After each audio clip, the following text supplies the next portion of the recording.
అలా అధిష్టానం ఇక రాష్ట్ర అధ్యక్షుడిని ప్రకటించలే. ఇవ్వంది వాళ్ళు చంద్రబాబు నాయుడు గారు ప్రకటించరు, ఇంకోరు ఆయన ప్రకటించరు, ఈయన చెప్తే వచ్చిందంటే కాదు. రాష్ట్ర అధ్యక్షుడిని అధిష్టానము అందరికీ నామినేషన్ చేస్తారు. నామినేషన్ ఎవరిని అధ్యక్షుడు ఉండాలో అధిష్టానం నిర్ణయిస్తుంది. అందరు అభిప్రాయాలు తీసుకొని అధిష్టానం నిర్ణయిస్తుంది. అధిష్టానం తీసుకుంటున్నాక అందరు కట్టుబడి ఉంటాం. Bharatiya Janata party ప్రజాస్వామ్యబద్ధమైన party. ఒకటే నామినేషన్ వేయాలి, రెండే నామినేషన్ చెప్పారు. నామినేషన్ ఓపెన్గా ఉన్నాయి. నామినేషన్ ఎవరైనా వేసుకోవచ్చు. అంటే అధిష్టానము అన్ని ఆలోచించి నిర్ణయించుకుంటే దానికి కట్టుబడి ఉండాల్సిన బాధ్యత కమిట్మెంట్ తో పనిచేసే ప్రతి భారతీయ జనతా పార్టీ కార్యకర్తకు ఉంటుంది. ఎవరికి ఇచ్చారు? ఎవరు అధ్యక్షుడు? ఎవరు ఇంకా కాలే కదా. సాయంత్రం ప్రకటిస్తారు. సాయంత్రం చెప్తారు నామినేషన్స్ తర్వాత. ఎవరు నామినేషన్ ఇస్తారో నామినేషన్స్ తర్వాత అధిష్టానం ఆలోచించి అప్పుడు అభ్యర్థిని ప్రకటిస్తారు. దాని తర్వాత రేపు సమావేశం పెడతారని చెప్పి ఇప్పుడు అన్ని ఫాల్తు మాటలు అంటారు. వాటిని ఎవరు సోషల్ మీడియాలో పెడుతున్నారు, నేను కూడా చూసినాను. అధ్యక్షుని కోసము, అధ్యక్షుని బాధ్యత కోసం ఎవరైనా అడగచ్చు. అడగడంలో ఎలాంటి తప్పు లేదు. వాళ్ళకు రావాలని కోరుకోవడంలో కూడా ఎలాంటి తప్పు లేదు. దాన్ని ఎవ్వరు తప్పు పట్టరు. ఎవరి వాళ్ళకి ఆలోచన. రావాలని కోరుకోవడం తప్పేం లేదు. కానీ చివరికి ఏమవుతుంది? చివరకు అధిష్టానం నిర్ణయించిన వ్యక్తికి, అధిష్టానం ఆలోచించిన వ్యక్తికి, ఎందుకంటే అధిష్టానం అన్ని ఆలోచిస్తుంది, దేని ద్వారా పార్టీకి లబ్ధి పొందది. అట్లా ఒక అభ్యర్థిని ప్రకటించిన మాత్రాన మిగతా వాళ్ళు డమ్మి, మిగతా వాళ్ళతో ఏం కాదు. కాబట్టి ఎవరితో ఏ పని అవుతుంది, ఎవరికి ఏ బాధ్యత తప్ప చెప్పాలనో అధిష్టానం నిర్ణయిస్తుంది.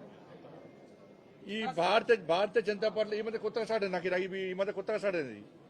ఈ సోషల్ మీడియాలో ఉల్టా పోస్ట్ పెట్టి చూడు, లేకుంటే వేరే పార్టీలు చేస్తుంటారు అందరూ.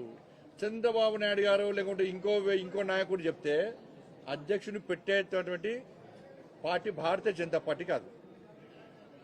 భారతీయ జనతా పార్టీ దేశంలో అధికారంలో పార్టీ, అనేక రాష్ట్రాల్లో అధికారంలో పార్టీ, ప్రపంచంలో అత్యధిక సభ్యత్వం ఉన్న పార్టీ భారతీయ జనతా పార్టీ. నమ్మిన సిద్ధాంతం కోసం పనిచేసే కట్టర్ కార్యకర్తల పార్టీ భారతీయ జనతా పార్టీ. కాబట్టి అధిష్టానం అన్ని చూస్తున్నది. ఎవరైతే పార్టీకి వ్యతిరేకంగా వ్యవహరిస్తారో ఎవరైనా ఇప్పుడు పెట్టలే సోషల్ మీడియా ద్వారా కానీ ఇతరత్ర వాళ్ళకున్న మీడియా సాధనాల ద్వారా కానీ పార్టీకి వ్యతిరేకంగా, పార్టీ అధిష్టానం నిర్ణయించిన అభ్యర్థికి వ్యతిరేకంగా ఎక్కడ ఏం చేసినా కూడా పార్టీ చాలా సీరియస్గా వ్యవహరిస్తుంది. బండి సంజయ్ ఉంటేనే పార్టీ, బండి సంజయ్ లేకుంటే పార్టీ లేదంటే మూర్ఖత్వం అవుతుంది. ఎవరు లేకుండా పార్టీ నడుస్తుంది. నరేంద్ర మోడీ గారి నాయకత్వంలో, జేపీ నడ్డా గారి యొక్క నేతృత్వంలో పార్టీ తెలంగాణ రాష్ట్రంలో ఎట్టి బస్సులో రాబోయే రోజుల్లో అధికారం రాబోతున్నది. కట్టర్ కార్యకర్తలందరూ కూడా పార్టీ అధిష్టాన నిర్ణయానికి కట్టుబడి ఉంటారు. వీళ్ళు డమ్మి, వాళ్ళు డమ్మి, వీళ్ళు డమ్మి అని చెప్తే ఎవడో పెట్టినంత మాత్రాన ఇవాళ చూస్తున్నాను. ఎవరు బీఆర్ఎస్ వాళ్ళు పెట్టారు. బీసీ అంటే మరి బీఆర్ఎస్ పార్టీ అని చంద్రశేఖరరావు దిగి బీసీకి ఇవ్వని చెప్పు. BRS party working president social media పెడుతున్నారు కదా, ట్విట్టర్లు పెట్టిస్తున్నారు కదా బీజేపీ బదనం చేయడానికి. మీ పార్టీలో ఎంతమంది బీసీ మంత్రి పదవులు ఇచ్చారు? బీసీలు లేకుండా ఇచ్చారు. మీరు దళితులు ముఖ్యమంత్రి చేస్తాను మీ అయ్యా సిగ్గు లేకుండా ముక్కు నరుకుంటా, మూతి నరుకుంటా, తల నరుకుంటా, ఇది నరుకుంటా, కింద మీద నరుకుంటా అన్నాడు. ఏమైంది మరి? దళితులు ముఖ్యమంత్రి ఎందుకు చెప్పరాదు? మీ పార్టీ అధ్యక్షుడు బీసీ ఎందుకు ఇస్తలేరు? మీ అయ్యని చెప్పాను. మేము బాధ్యత అయిపోయినాం. భారతీయ జనతా పార్టీ అధికారంలోకి వస్తే బీసీ ముఖ్యమంత్రి చేస్తామన్నాం. మీ పార్టీని ప్రకటించుకోండి మరి. అరే అధికారిక పదవులు వేరు, పార్టీ వేరు. పార్టీని స్ట్రెంథన్ చేయడానికి, పార్టీ క్యాడర్ లోపల మంచి ఆలోచన కల్పించడానికి, పార్టీ పదవుల లోపల అనేక ఆలోచనలు సమీకరిస్తూ ఉంటారు. బీసీకి ఇవ్వాలి, బీసీ అంటే నేను బీసీ నాకు ఇవ్వలేదా? లక్ష్మణ్ గారు బీసీ, లక్ష్మణ్ గారికి ఇవ్వలేదా? చలపతి గారు బీసీ, వారికి ఇవ్వలేదా? దత్తాత్రేయ గారు బీసీ, దత్తాత్రేయ గారి అధ్యక్షులు లేరా?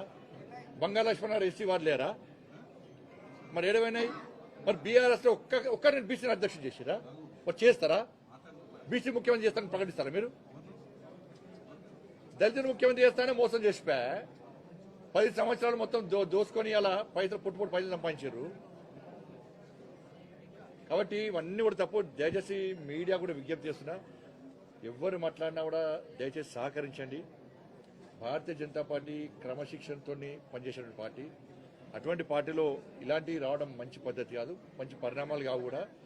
అధిష్టానం చాలా సీరియస్గా దృష్టి సారించింది. ఎవరైనా కూడా నేను మాట్లాడినా, మీరు మాట్లాడినా, ఎవరు మాట్లాడినా కూడా అది తప్పు అంటున్నా. ఎవరు మాట్లాడి ఇప్పటివరకు మాట్లాడదని మాత్రమే కోరుకుంటున్నాను. ధన్యవాదాలు. ధన్యవాదాలు.